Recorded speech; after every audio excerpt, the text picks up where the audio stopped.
Hello. This is the 224th Test from the Future, an experimental podcast from the year 2225, which we are sending from our present to yours. My name is Dirk. And my name is Simon. And we're putting the past in podcast. And it's the last Saturday in July. Mm-hmm. So Simon, happy birthday. Happy birthday, Dirk. Yes, it's happy birthday. Exactly.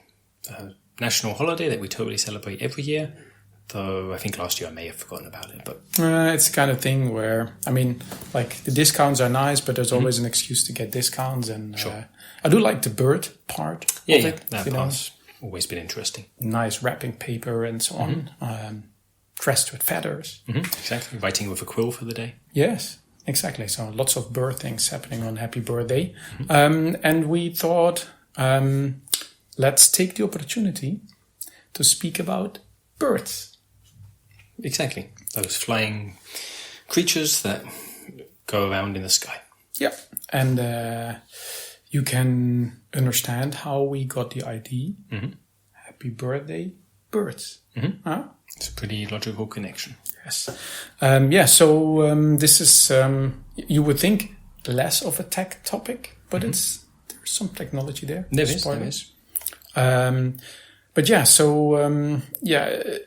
The additional throwback, I guess you could call it, is that when we were coming up for ideas for the podcast, what should we tell the people in the past about when we were coming up with the idea to send our podcast 200 years to the past? What shall we talk about? This was one of our ideas. One of the early ones, yeah. Remember why we didn't do it? I can't recall now. We didn't really know much about birds. That's a good reason. Okay, but then since then we've learned. A little bit. Yeah. Done some research. And of course, we have some time on our hands and there are lots of birds around. It's a nice thing about the future. Lots of birds. Definitely. We titled it Birds from the Future. Also, not just as a throwback to our original idea. Right, not just a reference to that, but because we're going to talk about birds which didn't exist 200 years ago. Yeah, exactly. And evolution has been speeding up a bit.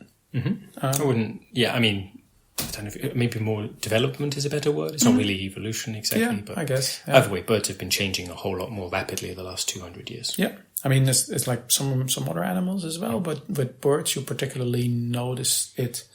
And I think for the longest time, nature has basically been changing by itself.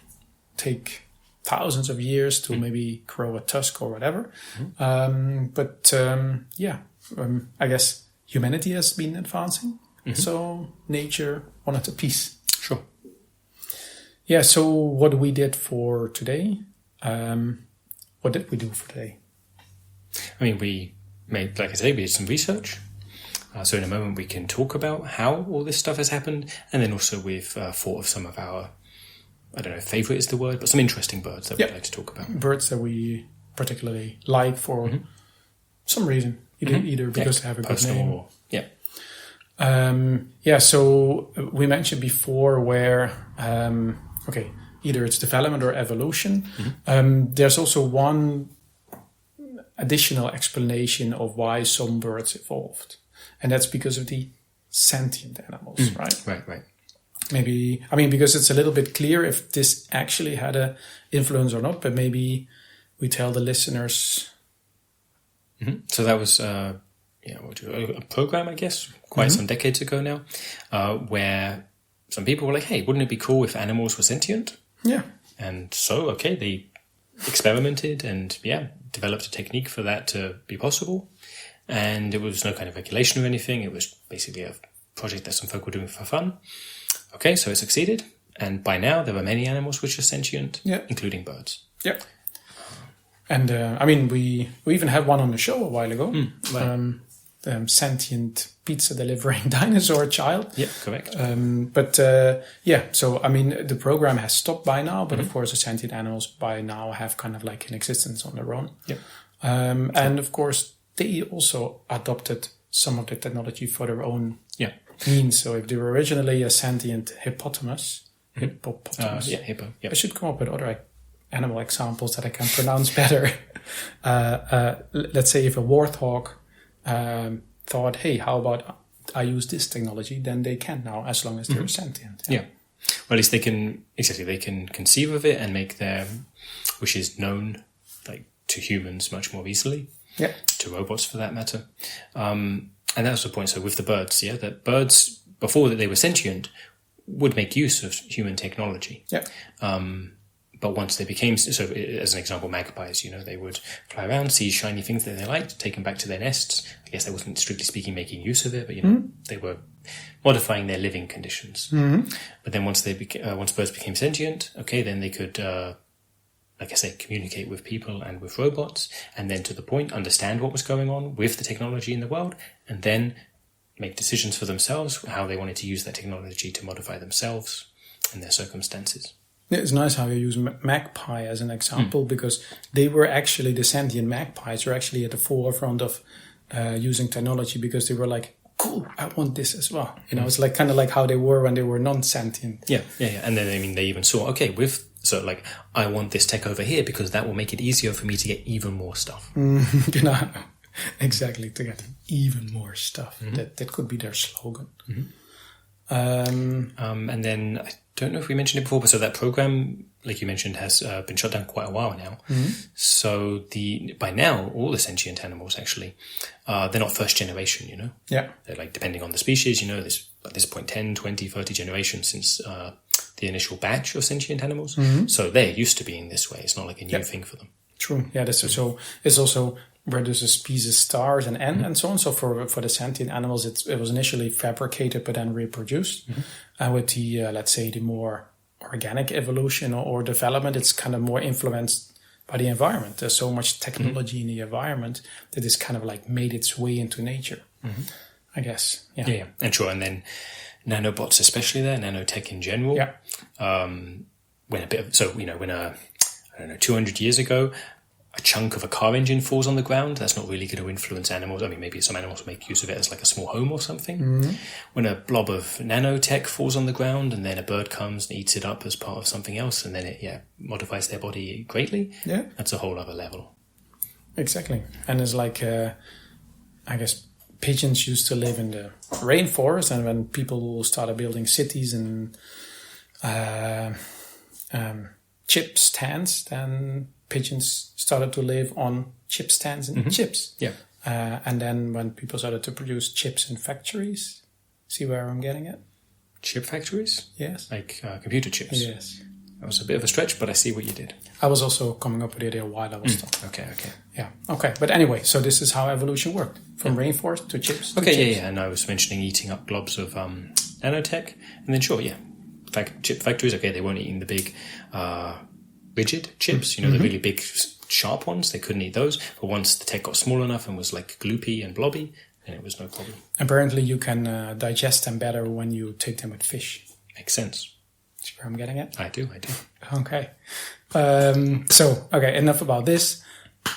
What's your favorite bird from the future? Yeah, I'll say it's my favorite. Why not?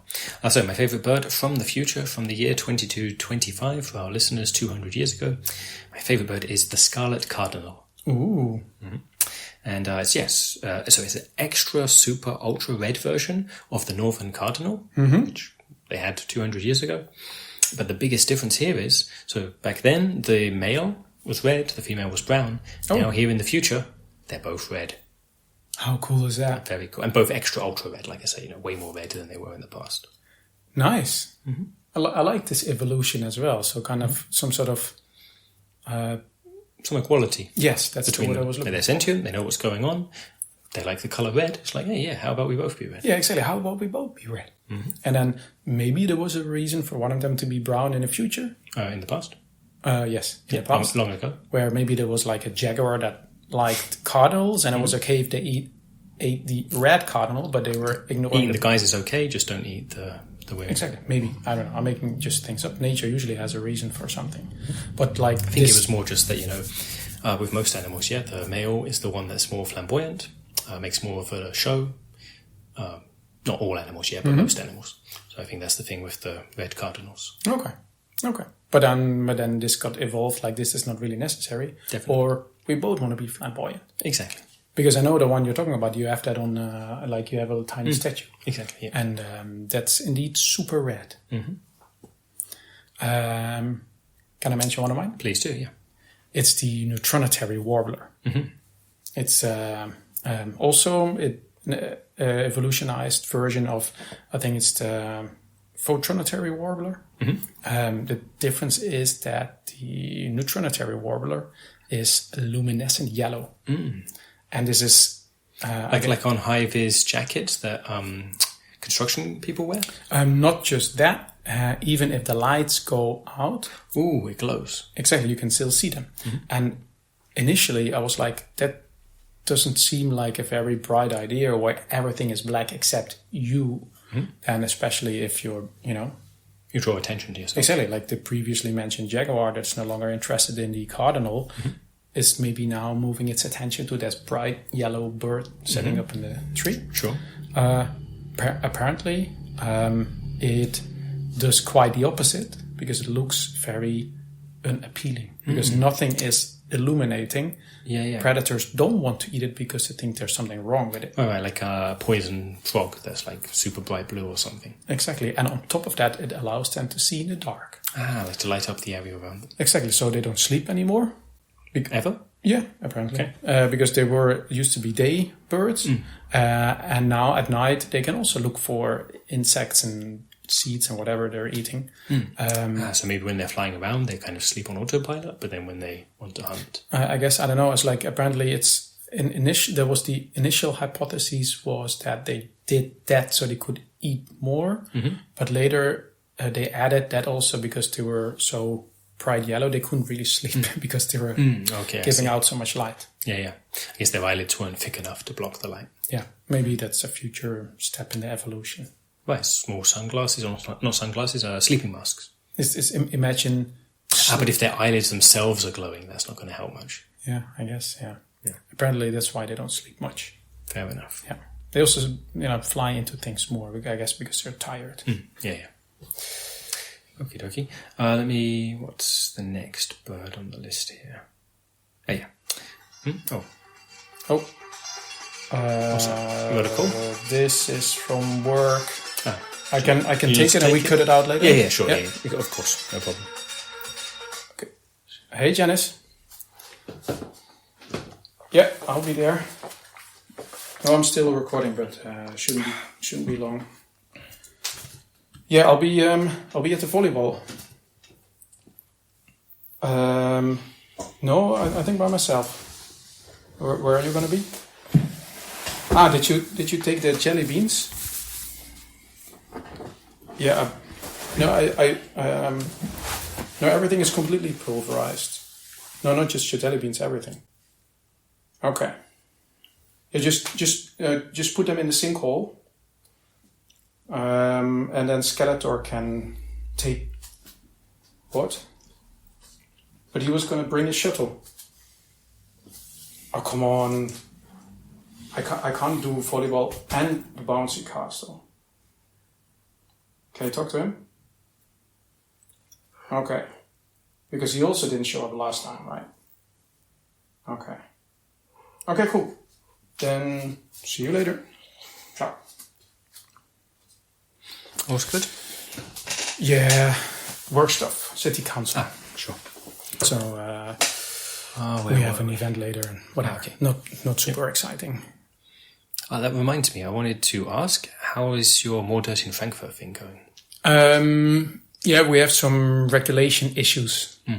So the AI is not agreeing with itself on what the best regulation is. Also keeps questioning the whole idea. Just the whole premise of More Dirt in Frankfurt. Exactly. So that's we're in a bit of a standoff at the moment, actually. You know what I was thinking? Maybe we should change to More Bird in Frankfurt. I mean, it would be easier, I think. I mean, it also rhymes. Not really. It's close enough, yeah. Dirt is better with the ert on the end of Frankfurt, but erd depends how you pronounce it, yeah. I'm sure you can get away with it. You can pull it off. More Bird in Frankfurt. Yeah. Well, I soften the T on the end of Frankfurt a little. I mean, it's still, for me, it still rhymes enough that it works as a slogan. It's close enough and to the point. So I was going to say, so do you know already? Have you done like some polling? Do people like birds more than they like dirt? I should check this first before I change. Maybe, and then also to find out just the folk who really, were really happy about the more dirt in Frankfurt, whether will they be so upset? If I could rally them behind this new idea, if I could get them on board, yeah. or at least a majority of them. Could even, I don't know that much about birds. Do birds like more dirt? Like maybe that could be another reason for getting the dirt is that it will bring more birds, to add it together. Or more bird because they'll produce the dirt. Oh yeah. Ooh. Maybe find out what kind of dirt people had in mind, because maybe they don't want so much ammonia around. Or maybe it's the chicken and the egg. What comes first, the bird or the dirt? Yeah. Huh. Yeah, but it's a good point. And also because my whole campaign was based on more dirt in Frankfurt. Right. If I now get elected and I change to more bird in Frankfurt, I'm not sure how well that will go down. Well, when it's something people want even more, it would be great, yeah. But true, actually, yeah. And also on the other hand, I did finish 21st or something like that, right? Or 19th, or I can't remember. No, I was something within like the first 20. Exactly. So either way, you weren't like number 1 or 2 or 3 or something. Exactly. So maybe with more bird in Frankfurt, I would have finished higher up. But I should pull this first. Yeah. Okay. Good idea. Anyway, so we will pick up where. Right. And then so we'll you would just, I think, had you finished already? You were talking about the warbler. Yeah, I think you were going to start on the flycatcher. That was it. Yeah. Okay. All right. So I will do 3, 2, 1, and then you pick up with the flycatcher. Yep. Sounds good. 3, 2, 1. Okay. Yeah. Then my next favorite bird, the Hypermarine Flycatcher. All right. Yeah. It's extension, a development rather, of the Aquamarine Flycatcher. So a very blue bird. Main advantage of the Hypermarine Flycatcher, it can totally exist in the vacuum of space, fly around out there. Cool. Very cool. I didn't know that. Yeah, I didn't even know it could get so high. That's the first impressive thing, that it can fly so much higher. And then that it doesn't breathe in space, it just holds its breath real well, but that it can exist there. Does it feed on space animals, you reckon, or just for fun? I think it's more like it's going between places. So like it will fly over to the moon, and then on the moon it will go inside some of the places there which have some atmosphere. Okay, it's kind of a long migration. But yeah, sure. But just hold your breath, fly to the moon. Cool. I didn't even know about this. Yeah, and and then your next one. It's the other one that I wanted to point out is the electric Razorbill. So this is evolution of the normal Razorbill. With the electric Razorbill, it doesn't eat much anymore because it learned to use induction charging for energy. I see. So it doesn't need food anymore to produce energy to fly around, but it just detects the nearest induction charging areas. Floors, buildings, stations, whatever, goes there, charges itself just by sitting there, and then can fly a whole long distance. I see, and then so using induction, that sounds much safer. What I first was thinking, how does it get the power? And I was imagining it clamping its beak, its Razorbill beak, onto like a power cable or something, and that seemed pretty dangerous. Induction is definitely much safer. Especially with a bill like that, you get, there's a risk in cutting it. Exactly. Yeah, I thought that was pretty creative. Definitely. And so sure, with all the birds we mentioned, these were conscious choices by the birds themselves. Once they gained sentience, they were like, hey, what do I want to change about myself? What do we want to change about ourselves? And then these were the things they chose. Really, yeah? Yeah, like the Cardinal. Being like, hey, you know what? We really like red. Women too. I knew this about the Cardinal. I thought the electric Razorbill just kind of like, because of the induction being everywhere, perching on it anyway, realizing, hey, I'm being charged.